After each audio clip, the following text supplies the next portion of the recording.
بسم اللہ الرحمن الرحیم۔ ایک دفعہ ایک بازار میں بہت ہجوم لگا ہوا تھا اور چیزوں کی خرید و فروخت جاری تھی کہ اتنے میں تین یتیم بچے اس بازار میں داخل ہوئے۔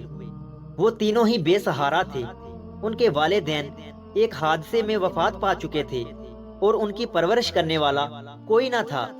حالات سے مجبور ہو کر انہوں نے بھیک مانگنا شروع کر دی۔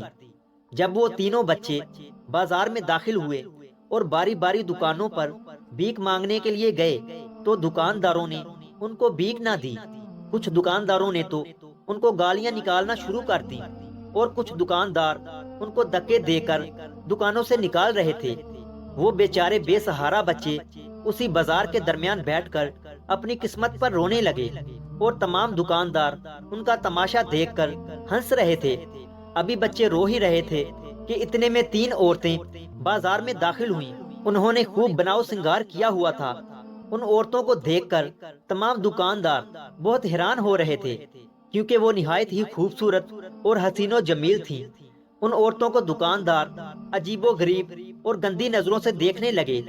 اتنے میں تینوں عورتیں بچوں کے پاس آ کر کھڑی ہو گئیں اور ان میں سے سب سے خوبصورت اور حسین و جمیل لڑکی نے آواز لگائی کہ اس بازار میں موجود کوئی ایسا آدمی ہے جو میرے ساتھ رات گزارے۔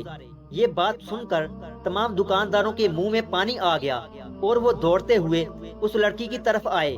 پھر اس لڑکی نے کہا کہ سب میرے جسم کی قیمت لگاؤ اور جو زیادہ قیمت لگائے گا میں اس کے ساتھ ساری رات زنا کروں گی۔ لڑکی اتنی خوبصورت تھی کہ ہر کوئی زیادہ سے زیادہ ریٹ لگائے جا رہا تھا، لیکن آخر کار ایک ایسا دکاندار تھا جس نے 100 سونے کے سکے رات گزارنے کے لیے اس لڑکی کے ہاتھ میں رکھ دیے اور باقی دکاندار بس اس لڑکی کا منہ دیکھتے رہ گئے جو اس کے ساتھ رات گزارنے کے لیے ہاتھ میں پیسے لیے کھڑے تھے۔ اس کے بعد جو کام لڑکی نے کیا وہ دیکھ کر سب دکانداروں کے پیروں تلے زمین نکل گئی۔ اس لڑکی نے وہ سونے کے 100 سکے زمین پر پھینک دیے اور پاؤں سے ان کو مسلنے لگی۔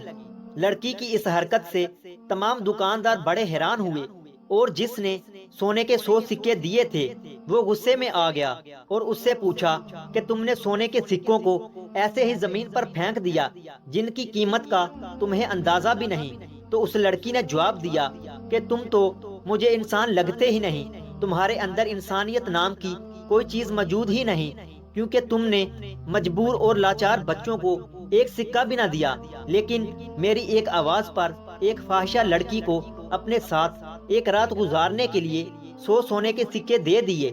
میں ایک فاحشہ لڑکی ہو کر مردوں کے ساتھ رات گزارتی ہوں اور ان سے پیسہ اکٹھا کر کے یتیم بچوں کی پرورش کرتی ہوں، لیکن تمہارے پاس اتنا پیسہ ہونے کے باوجود بھی تم یتیموں پر خرچ نہیں کرتے اور ایک فاحشہ عورت پر خرچ کرنے کے لیے تیار ہو جاتے ہو۔ اس لڑکی کی یہ بات سن کر تمام دکانداروں کے چہرے شرم سے جھک گئے۔ اس کے بعد وہ لڑکی ان یتیموں کو اٹھا کر اپنے گھر لے جانے لگی جہاں وہ دوسرے یتیم بچوں کی پرورش کرتی تھی۔ جب وہ جانے لگی تو تمام دکانداروں نے ایک ساتھ مل کر اس عورت کو 1000 سونے کے سکے دیے تاکہ وہ مزید ان بچوں کی پرورش کر سکے، اور اس عورت کا بھی شکریہ ادا کیا کہ تم نے آج ہماری آنکھیں کھول دیں۔ اگر ویڈیو اچھی لگی ہے تو اسے لائک کریں اور مزید ایسی ہی ویڈیوز دیکھنے کے لیے ہمارے چینل علمی روم کو سبسکرائب کریں۔ ملتے ہیں اگلی ویڈیو میں، تب تک کے لیے اللہ حافظ۔